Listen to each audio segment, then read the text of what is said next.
Hello. शुरू करते हैं हम आवर्त सारणी से रिलेटेड कुछ इम्पोर्टेंट क्वेश्चन जो आरआरबी में आए हुए हैं। तो फ्रेंड्स, जब मैं क्वेश्चन का ये जो सॉल्व करवा रही हूँ तो आप भी साथ साथ में इसे सॉल्व करें। देखते हैं आपके कितने सही होते हैं, आप मुझे कमेंट में बताएं। तो अपन स्टार्ट करते हैं। फर्स्ट हमारा क्वेश्चन है, तत्वों का सबसे पहले वर्गीकरण किसने किया था?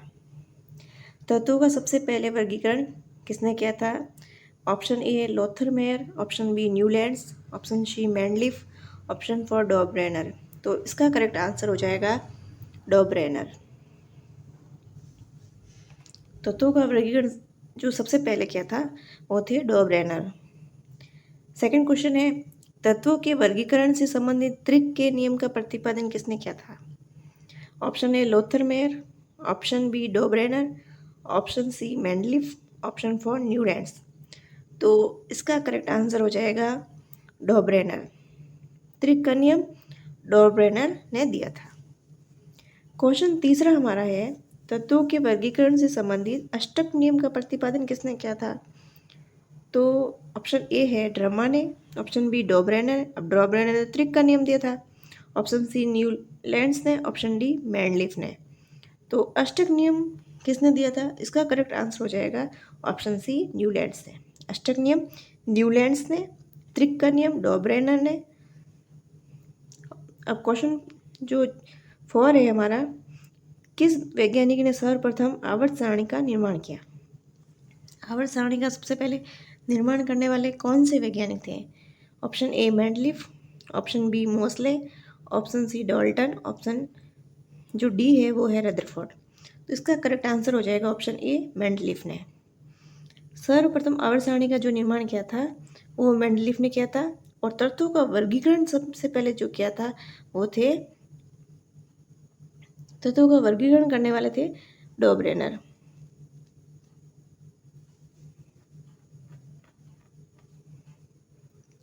अब करते क्वेश्चन नंबर 5, आधुनिक आवर्त नियम का प्रतिपादन किसने किया था? तो ये question option A Newland, option B Dobereiner, option C Mendeleev, option जो डी है वो है मोसले ने। तो आधुनिक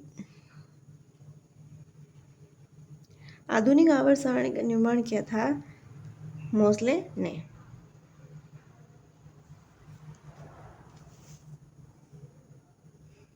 आधुनिक आवर्त नियम का प्रतिपादन मोसले ने।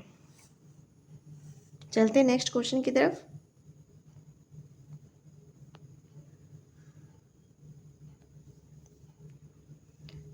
छठा क्वेश्चन है हमारा, मैंडलिफ की आवर्त सारणी में तत्वों के वर्गीकरण का आधार क्या है? तो ऑप्शन ए परमाणु द्रव्यमान, ऑप्शन बी परमाणु संख्या, ऑप्शन सी परमाणु आयतन, डी है परमाणु घनत्व। तो इसका करेक्ट आंसर हो जाएगा हमारा ऑप्शन ए परमाणु द्रव्यमान। जो मैंडलिफ की आवर्त सारणी में तत्वों का जो वर्गीकरण किया गया था वो परमाणु द्रव्यमान को आधार मानकर किया गया था। अब क्वेश्चन नंबर 7, आधुनिक आवर्त सारणी में तत्वों के वर्गीकरण का आधार क्या है? ऑप्शन ए परमाणु द्रव्यमान, ऑप्शन बी परमाणु संख्या, ऑप्शन सी परमाणु आयतन, ऑप्शन डी परमाणु घनत्व। तो इसका करेक्ट आंसर हो जाएगा परमाणु संख्या।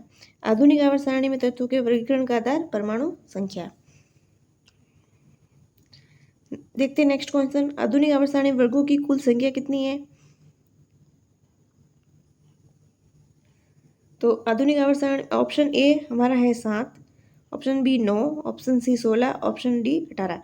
तो हम देखते हैं कि आधुनिक आवर्त सारणी में जो वर्ग होते हैं, ग्रुप होते हैं, वो टोटल होते हैं 18। आधुनिक आवर्त सारणी में आवर्तों की कुल संख्या कितनी है? तो ग्रुप कितने होते हैं? 18, वर्ग 18 होते हैं।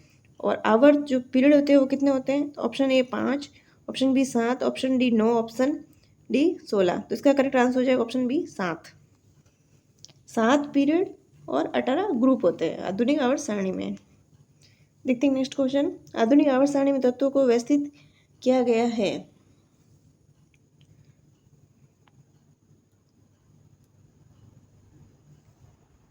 ऑप्शन ए घटते हुए परमाणु संख्या भार में, बढ़ते हुए परमाणु भार में, बढ़ते हुए परमाणु आयतन में, बढ़ते हुए परमाणु संख्या में। तो इसका करेक्ट आंसर हो जाएगा ऑप्शन डी, बढ़ते हुए परमाणु संख्या में। आधुनिक आवर्त सारणी में तत्वों को जो व्यवस्थित किया गया है उसका आधार है बढ़ते हुए परमाणु संख्या। नेक्स्ट क्वेश्चन है, किस वर्ग के तत्वों को सिक्का धातु कहा जाता है? सिक्का धातु कौन से वर्ग के तत्वों को कहा जाता है? Option A 1, option B 11, option C 12, option D 14। इसका करेक्ट आंसर हो जाएगा 11। वर्ग जो होते हैं 11 के वो सिक्का धातु कहा जाता है। शून्य समूह में रखे गए तत्व किस नाम से जाने जाते हैं?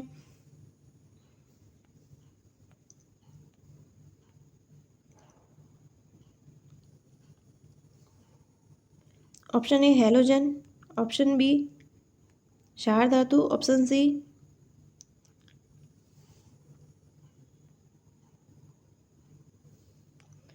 Option A halogen, option B क्षार धातु, ऑप्शन सी क्षारीय मृदा, ऑप्शन डी निष्क्रिय। तो इसका करेक्ट आंसर हो जाएगा डी, निष्क्रिय तत्व। सबसे भारी धातु कौन सा है? चांदी, सोना, पारा या ओस्मियम? तो सबसे भारी धातु कौन सी हो जाएगी? इसका करेक्ट आंसर हो जाएगा ओस्मियम। सबसे हल्की धातु कौन सी होती है? तो option A magnesium, B aluminium, C platinum, D lithium. तो इसका करेक्ट आंसर हो जाएगा लिथियम। सबसे हल्की धातु लिथियम, सबसे भारी ओस्मियम। निम्न में से कौन सा तत्व सर्वाधिक विद्युत ऋणात्मक है? Option A oxygen, option B fluorine, option C sodium, option D chlorine. सबसे ज़्यादा विद्युत ऋणात्मक कौन सा तत्व होता है? तो इसका करेक्ट आंसर हो जाएगा फ्लोरीन, ऑप्शन बी। आधुनिक आवर्त सारणी के समूह 1 में मौजूद एकमात्र अधातु कौन है? Option A hydrogen, option B carbon, option C silicon, option D nitrogen. इसका करेक्ट आंसर हो जाएगा हाइड्रोजन। आवर्त सारणी में अधातुओं को किस ओर स्थान दिया गया है? तो ऑप्शन ए दाहिनी ओर, ऑप्शन बी बाईं ओर, ऑप्शन सी बीच में, ऑप्शन डी कोई नहीं। तो आवर्त सारणी में अधातु को कहाँ पे रखा गया है? तो इसका करेक्ट आंसर हो जाएगा ऑप्शन ए दाहिनी ओर।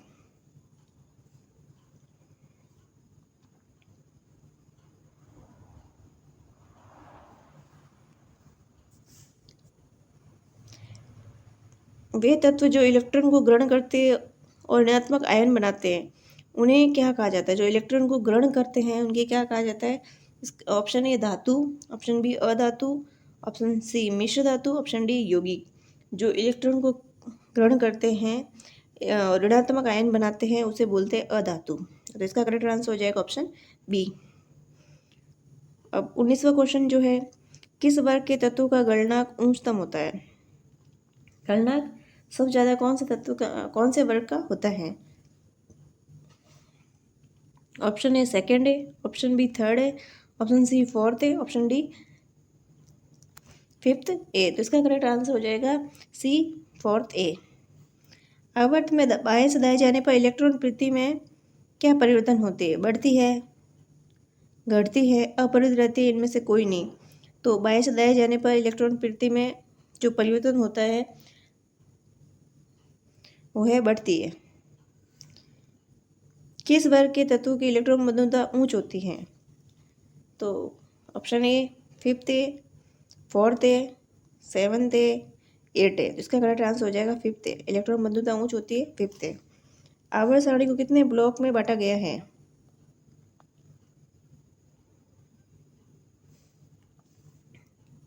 Option A 1, option B 2, option 3, option D जो है वो है 4।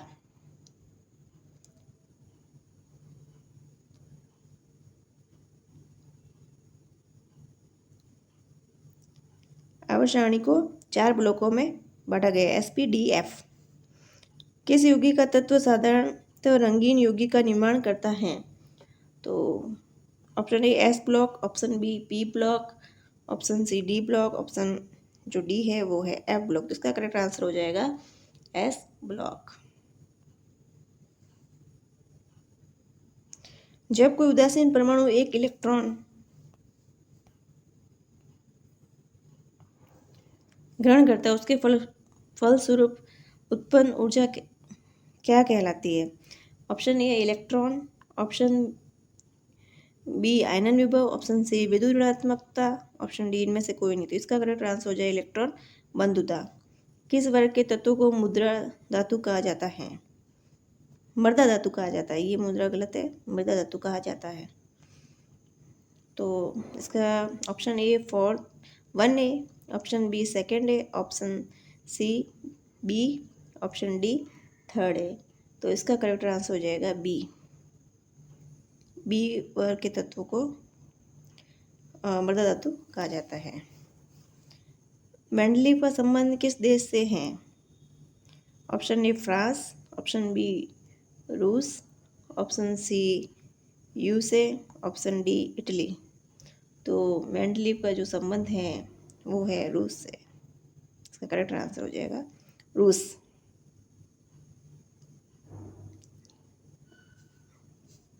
आधुनिक आवर्त सारणी के किस समूह में केवल 7 तत्व हैं? Option A 1, option B 2, option C 3, option D 4।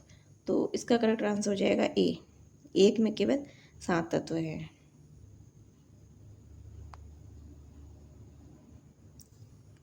Next हमारा क्वेश्चन है, किस वर्ग के तत्व को अयस्क बनाने वाले तत्व कहा जाता है? ऑप्शन ए 5A, 6A, 7A और 4A। अयस्क बनाने वाले तत्व कौन से वर्ग को कहा जाता है? तो इसका करेक्ट आंसर हो जाएगा 6A। किस वर्ग के तत्वों की संयोजकता 2 होती है? 1A, 2A, 3A या 4A। तो इसका करेक्ट आंसर हो जाएगा 2A। सबसे हल्का तत्व कौन सा है? हाइड्रोजन, हीलियम, लिथियम या सोडियम। हल्का तत्व कौन सा है? तो इसका करेक्ट आंसर हो जाएगा हाइड्रोजन। पृथ्वी पर सबसे अधिक मात्रा में पाए जाने वाला धातु तत्व कौन सा है? लोहा, एल्यूमिनियम, कैल्शियम या सोडियम। तो इसका करेक्ट आंसर हो जाएगा एल्यूमिनियम, सबसे अधिक मात्रा में पाए जाने वाला धातु तत्व।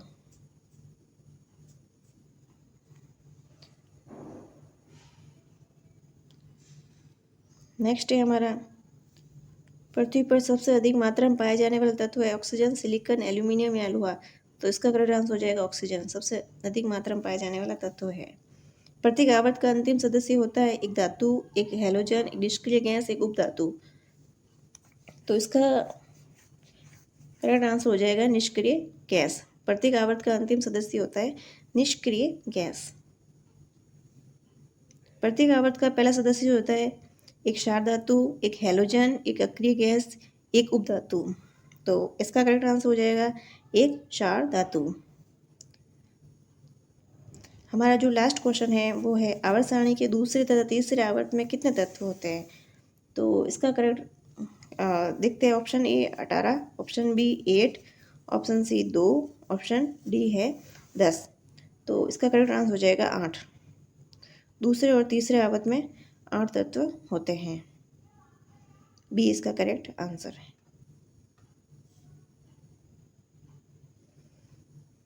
तो आज के लिए इतना ही। मिलते हैं नेक्स्ट वीडियो में ऐसे ही इम्पोर्टेंट क्वेश्चन के साथ।